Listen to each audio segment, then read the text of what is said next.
Ciao a tutti ragazzi, bentornati a 101 Storie Zen. La storia di stasera è molto semplice e parla di come una monaca abbandona e lascia questa terra. Dà un suo ultimo insegnamento in modo molto prorompente, molto duro se vogliamo anche. La leggiamo subito assieme. La morte di Eshun.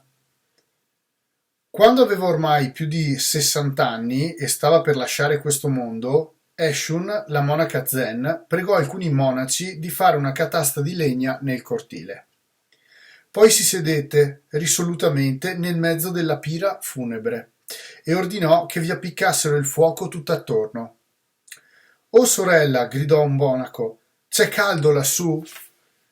«Soltanto uno stupido come te potrebbe preoccuparsi di una cosa del genere», rispose Eshun. Le fiamme divamparono e lei morì.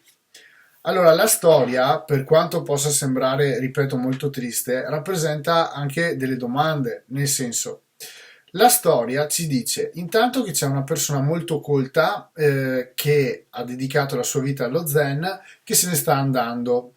E invece di fare delle domande molto pertinenti, magari sul senso della vita, su una domanda molto molto importante, il monaco cosa chiede? Chiede se fa caldo dentro alla pira funebre. Ecco, è una immagine quasi ilare, fa quasi ridere. In realtà nasconde dietro un grande insegnamento. Primo, non cercare negli altri le risposte. Nel senso, se anche fa davvero caldo, non devi chiedere a quell'altra persona se fa davvero caldo e soprattutto non in una situazione o in un contesto del genere. Piuttosto prova per esperienza personale tu sulla tua pelle. Capita anche alcune volte a me in palestra che mentre siamo nel dojo io dica prova a farlo con me, fallo con me, fammi sentire, fammi provare questa tecnica così capisco quale può essere l'errore. È la stessa cosa. Non dovete mai lasciare alla teoria o alle conoscenze che vi vengono solamente impartite, ma avete l'obbligo di verificarle in conoscenza personale, diretta, dovete provare e sentire. Quando avete questa situazione di, anche se volete, ricerca, questa curiosità sensoriale, vi aiuterà tantissimo nella parte pratica, così come nella parte teorica e mentale, quindi di fine ricerca di cose culturali.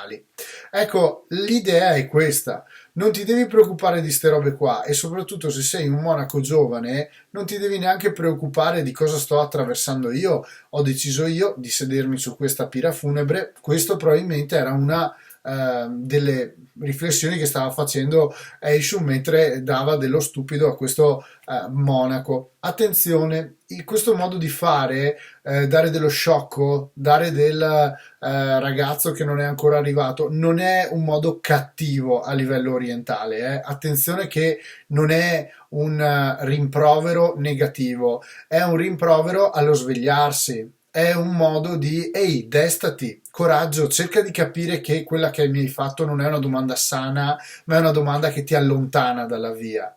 Ecco, l'idea è questa, non si dà mai dello stupido a nessuno e neanche dello sciocco, se possibile. Ecco, cerchiamo di evitarle per primi noi queste cose, ma cercate di capire che questa storia l'ha utilizzato in un modo per cui cercava di ridestare, di svegliare la mente di questo monaco. Ovviamente c'è anche un po' di compassione in questo modo di pensare e sono proprio le azioni tipiche degli anziani, dei vecchi.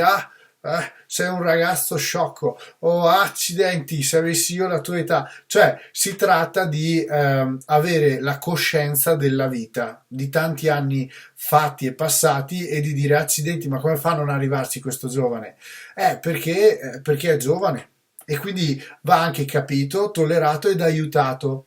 Ecco, non c'è assolutamente un senso cattivo in questa storia, ci tengo a dirlo, e quella che viene usata come parola di stupido non vuole essere uno stupido accusatorio e denigrante, bensì un modo per, ripeto, risvegliare la coscienza. Una cosa è bella di questa storia che la persona non è ancora morta, però decide come andarsene e decide di sedersi su questa pira e di lasciare andare quello che è il corpo o comunque la parte di carne ed ossa, di farli bruciare.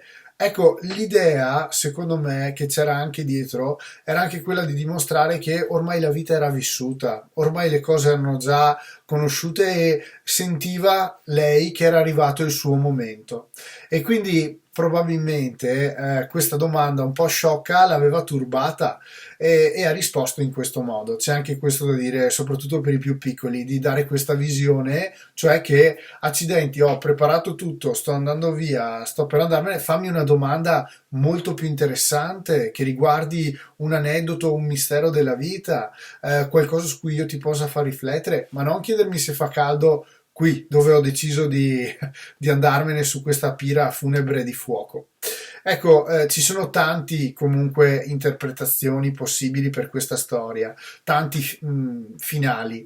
Diciamo che l'aspetto più bello probabilmente è quello di dedicare una riflessione in più a impiegare bene il vostro tempo che avete a disposizione, condurre una sana vita e di fare domande utili. Non esistono domande sbagliate, possono esserci delle domande inappropriate. Diciamo che questa forse era un po' quella meno appropriata in quel momento.